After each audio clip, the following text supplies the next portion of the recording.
तो वाराणसी में दाल मंडी का चौड़ीकरण इस समय सामाजिक और सियासी दोनों को दृष्टिकोण से बहस का एक बड़ा मुद्दा बन चुका है। 300 साल पुरानी दाल मंडी में ध्वस्तीकरण को लेकर लोग हेरिटेज और व्यवसाय के विनाश के तौर पर देख रहे हैं।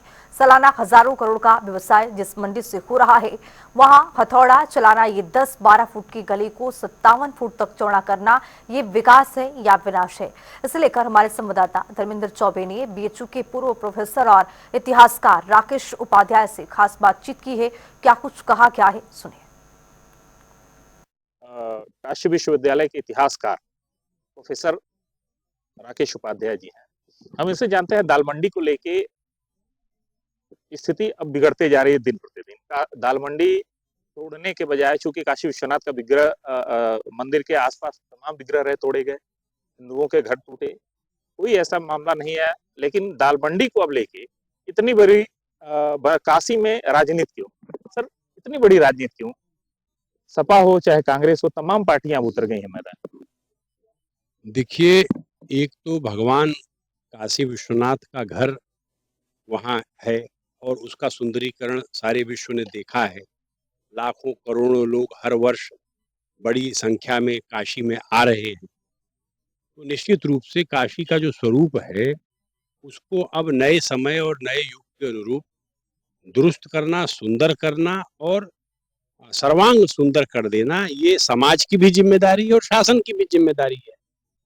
मैं अभी गोरखपुर गया था, वहाँ मैंने देखा है कि जो गोरखनाथ मंदिर का जो क्षेत्र है, वो चारों ओर पहले बहुत कंजस्टेड, लेकिन महाराज ने उसको खुद ही तोड़वा दिया, सारा अपना भी तोड़वाया और तोड़ करके सब चौड़ा कर दिया।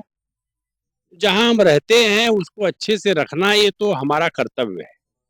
और काशी में बिल्कुल भगवान विराजमान है, तो वहाँ आने जाने का रास्ता और दूसरे जो अतिक्रमण बहुत बड़ी तादाद में हो रखा है, तो इन सबको अतिक्रमण मुक्त कराना।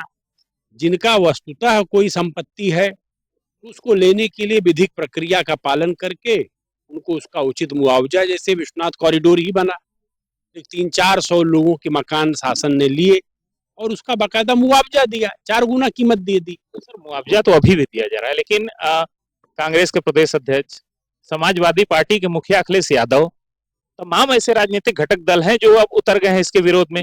आखिर काशी के पर्यटन या विस्तार, तमाम चीजें हो रही हैं लगातार, तमाम हिंदू मंदिरें भी टूटी, मस्जिदें भी टूटी, आखिर दाल मंडी को लेकर इतनी बड़ी राजनीति हो रही है?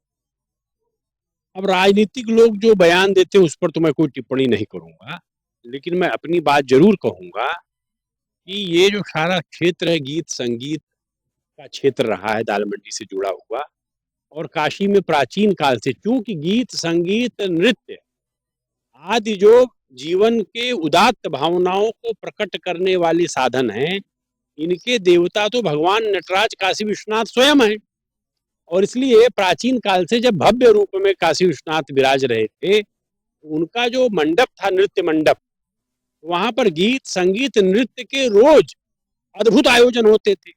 उन आयोजन में हिस्सा लेने के लिए दुनिया भर से, देश भर से कलाकार, नर्तक, नृत्यांगनाएं आती थीं। और वो लोग रुकते कहाँ थे? इसी क्षेत्र में रुकते थे। बाद में जब काशी पर आक्रमण हुआ तो मंदिर औरंगजेब के आदेश से ध्वस्त किया गया। उसके पहले भी कई बार ध्वस्त हुआ, गोरी गजनवी के समय भी, लेकिन उसको पुनर्निर्मित कर लिया हमारे गाढ़वाल वंशी राजाओं ने। लेकिन अंतिम जो अटैक हुआ ये औरंगजेब का, उसके बाद इन जो नृत्य गीत संगीत की प्रस्तुति देने वाले परिवार थे, उनका भी कन्वर्जन हुआ, जबरदस्ती तलवार की धार पर कन्वर्जन हुआ।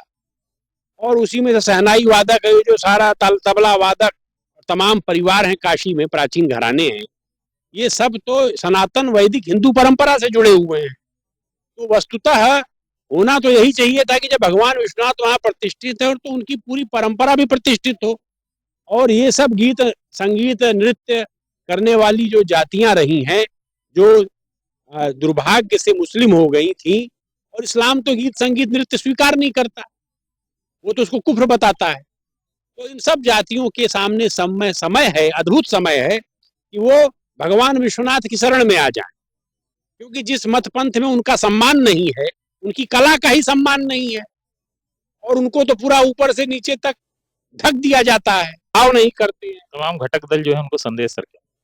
घटक दल के संदेश यही कि सब काशी की शरण में आ जाओ, शिव की शरण में आ जाओ, नहीं तो 2 सीट नहीं मिलने वाली, बता दे रहा हूँ। तो देखिए हमारे साथ है प्रोफेसर राकेश उपाध्याय सर, इनका कहना है, इतिहासकार हैं, भगवान नटराज की ही नगरी है और दालमंडी कभी भगवान नटराज की पाठशाला हुआ करती थी, उससे जोड़ के देखा जाए तो आज वही रास्ता जो है दालमंडी को सीधे भगवान नटराज के दरवाजे तक ले जाता है।